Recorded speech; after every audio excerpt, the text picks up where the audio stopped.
O napanood ninyo mga kababayan yung interview ni Ogie Diaz kay Dennis Padilla tungkol sa kanyang anak na kinasal. Heartbreaking po yung kwento. Pinakinggan ko po.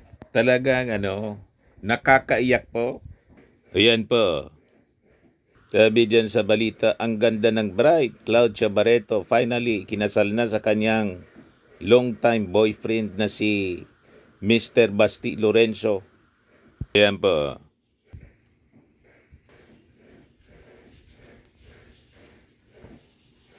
Kaya lang sa likod mga kababayan ng mga kasayahan, punong-puno pala ng pait. Kasi yung pamilya Barreto, hindi magkakasundo. Pati nga po si Claudine Barreto pala, sabi sa balita, iyak ng iyak kasi hindi rin imbitado. Si Dennis Padilla, yung tatay, imbitado pero verbal invitation lang. Kasi nga po, yan ang problema. Pag hindi naayos po talaga ang pamilya, si Dennis Padilla po, annulled yung kanyang kasal kay Marjorie. At yung mga anak niya, mga kababayan, lumaking wala si Dennis Padilla. Kaya bagay na bagay ito mga kababayan na pag-usapan dito sa ating podcast, Life with Dan TM, para makuna natin mga kababayan ng leksyon sa buhay. Ito, pakinggan po natin muna itong balita sa showbiz at magandang pag-usapan po natin. Pwede kayong mag-react po. Share your thoughts mga kababayan. Ano ang inyong masasabi rito? At kung ito ay mangyari sa inyo po, wag naman sana kasi nakakaiyak talaga. Painful. Kung sa akin po ito, hindi na lang ako pupunta po. At saka, hindi na rin din ako ang mali dito kay Dennis Padilla. Sa bagay, mga showbiz personality sila kasi. Kaya laging nakapublish sa social media yung kanilang buhay. Kung sa akin po, itatago ko na lang siyempre. Pero kanya-kanya tayo po kasi na paniwala. Yung iba gusto open book sila. Lalo yung mga nasa showbiz. Kaya lang talagang pag showbiz na yung buhay mo, siyempre maraming makikisawsaw. Most of the time po, nakokomplika yung mga conflicts na sana ay naayos na. Kasi yung conflict po sa pamilya talagang normal yan na nangyayari. Kaya lang pag may mga ibang tao na po, mga kababayan na nangialam, lalo na yung gatong, imbes maayos yung problema, nakukomplika po, lalong lumala. But anyway, ito isishare ko sa inyo para magandang pag-usapan po natin at maging mapulutan po ng aral para sa mga magpapamilya po. Ito po, iparinig ko sa inyo itong balita, showbiz balita tungkol dito sa wedding. Pakinggan po natin yung report. Claudine Barreto iyak ng iyak dahil hindi pala siya invited sa wedding ni Claudia Barreto. Matapos naglabas ng kanyang sama ng loob si Dennis Padilla tungkol sa naganap na kasalan ng kanyang anak na si Claudia, sa isang panayam sinabi rin ni Dennis na hindi rin pala invited ang mga kapatid ni Marjorie Barreto sa kasal ng kanyang anak na sina Claudine Barreto at Gretchen Barreto. Kung ating babalikan, sobrang sumama ang loob ni Dennis Padilla dahil sa mismong araw ng kasal ng kanyang anak na si Claudia ay tila naging bisita lamang siya kahit siya ang father of the bride. Kawawa. Napaluhan na lamang siya matapos siyang sabihan ng organizer ng kasal na tumabi na lang siya sa mga ninong ng kinakasal. Dahil wala umanong nakareserbang upuan para sa kanila. Painful. At this time kasama niyang kanyang ina at ang kanyang kapatid. Ani nga ni Dennis Padilla, until natapos ang walk, slowly I approached the organizer. Bakit ganun po? Father of the bride ako, diba? Agad umano siyang sinagot ng organizer at humingi ng tawad kay Dennis dahil wala umano silang magagawa. Dahil sumusunod lamang sila sa instructions. Ani pa nga ni Dennis, and slowly me Kawawa and the si organizer Dennis started Padilla po. crying.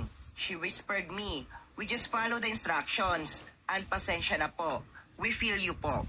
Hindi rin nakaligtas sa mga hindi welcome at mga hindi imbitado sa kasal ang mga kapatid ni Marjorie na sina Claudine at Gretchen Barreto. Sa panayam nga kay Dennis ni Ogie Diaz, dito na niya sinabi na pati si Claudine ay nagmamakaawa na makakuha ng invitation para sa kasal dahil nga gustong-gusto nito na maka-attend. Pero hindi talaga ito nangyari at ang tanging nagawa na lamang ni Claudine Barreto ay ang umiyak buong magdamag. Ani nga ni Dennis, Dear Claudine Barreto, Alam ko na gusto mo na ma-witness ang kasal ni Chloe. Favorite mo yun eh. Alam ko may special gift ka din. Alam ko grabe ang iyak mo. Masakit talaga. But these tears will make you Painful. stronger. Nakita ni Lord ang bawat patak ng luha mo. He will reward the purity of your heart. We love you, Chloe. Tumawag siya kagabi sa akin. May usap din Interview po pala siya. ni OG Siya Diaz. dating to Viber messages to Marjorie. Nakikiusap siya na baka pwede naman ako umaten. Bibigay lang ako ng gift ko kay Claudia. Tapos parang pangatlong message niya, binura. Tapos binlock na siya. So hindi na pumasok yung messages. Kaya iyak siya nung iyak nung gabi. Tapos kahapon ng umaga sabi ko, Claudine, dahil na hindi ka invited, pumunta ka. Huwag ka matakot. I'll sit beside you. Alam mo naman gano'n ka-support sila Claudine. Oo. So, parang anak niya yun. Umiyak si Claudine. Sobra. Kagabi. Ina parang hihimatayin. Sobra. So hindi sila okay ni Marjorie? Pag ganun ang pag-aunawa ko Yan ang problema po. Pag ang family po magkakaaway, pumunta ka, tatabihan kita. pag may okasyon, kasalan, talagang problema. Yun ba ito yun, no? Tsaka tsahid yun, eh. Paano mo yun? Kamag-anak yun, eh. Kadugo yun. Paano? Sabi ko, pumunta ka, hindi ka invited. Samantala, pagkatapos ng kasalan, tila gustong malaman ni Dennis Padilla kung bakit ganoon na lang ang nangyari sa kanya sa mismong kasal ni Claudia. Dahil kahit siya ang father of the bride, ay tila naging outsider umano siya. Aniya, after the wedding, I tried calling Julian Leon. Gusto ko malaman kung bakit ganoon ang nangyari sa akin. Pero no reply at all. Ito po. Yun ang wedding.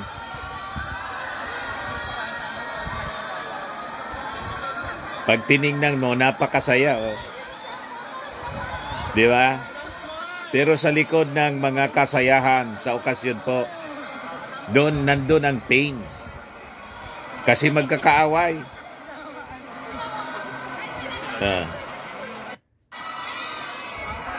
Ito yung interview niya, no? Ni OG Diaz. Pakinggan po ninyo. Tuloy yung kasal. Itatawagin na isa-isa yung magwo-walk doon sa aisle. Tsaka saan uupo si Kuya? Father of the bride. Ang sabi ng coordinator, kayo sir, baka gusto nyo, doon na lang kayo umupo sa tabi ng mga ninong. Tsaka bakit doon mo ko pa uupuin, OG? Ninong ba ako? Nung tumatawid na si Claudia, wala lang. Nakatayo lang ako, nag-observe na lang ako. Tumapat, nakaluha ako. Grabe. It's one of the most painful part ng buhay ko na natas. Tamalikad ako kasi ayoko makita na nanay ko. Naumiyak ako. Tumagulgulan na nanay ko sobra. Pero nakapagpa-picture naman po sila. Yan po mga kababayan, no? Itong asawa ni Claudia po, anak ni Dennis, introvert daw ito masyado. O yung pains na nararamdaman ni Dennis Padilla po, kinocover na lang niya sa kanyang mga pag-smile. Pero para nang sumasabog yung kanyang damdamin doon mismo sa okasyon na yon. Hindi na siya nagkatagal, mga kababayan. Hindi na lang siya, sila daw, na family, yung nanay niya, yung kapatid niya, hindi na lang sumunod doon sa reception. And ngayon nga po, after the event, ibinulalas na po ni Dennis Padilla yung kanyang sama ng loob. O ngayon, siyempre kumalat na to sa social media, may iba-ibang reaksyon yung ating mga netizens. Iwan ko kung ano yung masasabi po ninyo rito. Ang pinapatamaan po si Dennis Padilla. Sabi dito, to the father of the bride, you were invited. That should have been enough.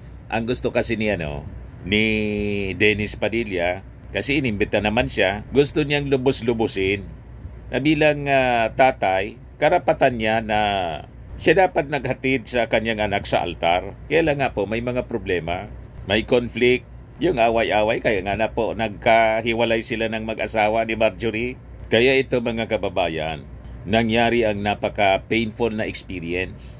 So sabi dito, that should have been enough, Anya. Your daughter gave you a seat at her wedding. Despite the distance, despite the years, she still let you in. That was her way of showing respect. But instead of holding that moment with grace, you chose to speak out. Not to her, not in private, But to everyone else, yun ang mali niya, no, ni Dennis Padilla. Kasi showbiz siya, ibinobolalas niya yung sama ng loob niya in public using social media. So may punto po, mga kababayan, itong nag-react na netizen. You said you felt disrespected, but respect is not earned through noise. The wedding was not about you. It was her day, her moment. You were there. That was already more than some fathers get. You could have stayed quiet. You could have made it about her, but you did not. She gave you a chance. You turned it into a sin. That's not what fathers do. Respect cannot be demanded. It is earned. May punto po. Kung ito po, nasa sitwasyon ko, ako yung tatay, nanahimik na lang ako. Kaysa ikomplika ko pa, makukuha ko kung ibulalas ko in public through social media yung mga frustrations ko. Kaya lang, sabi ko, iba naman tayo. Iba-iba tayo eh. Iba-iba tayo ng pananaw. Lalo sila nasa showbiz. Kaya ito po ang nangyari. Pero may punto po, sa totoo lang. Tama yung sinabi ng binasa nating netizen. Yung posisyon niya tama.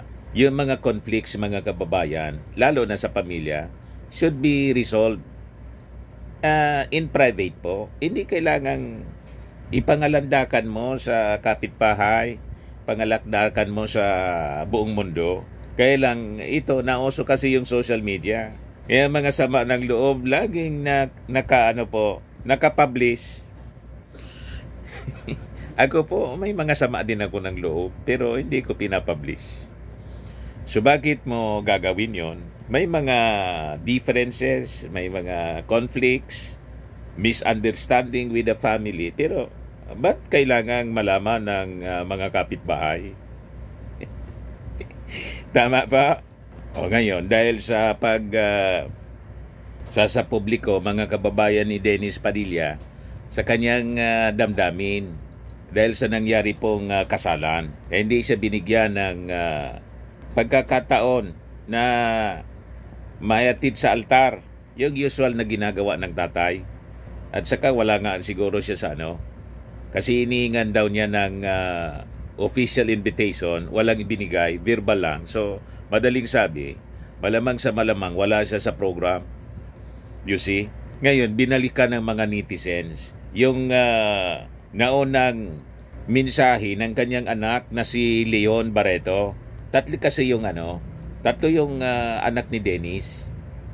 Si Julia, si Claudia, tapos si Leon kay Marjorie Barreto. O ito na siya, mga kababayan.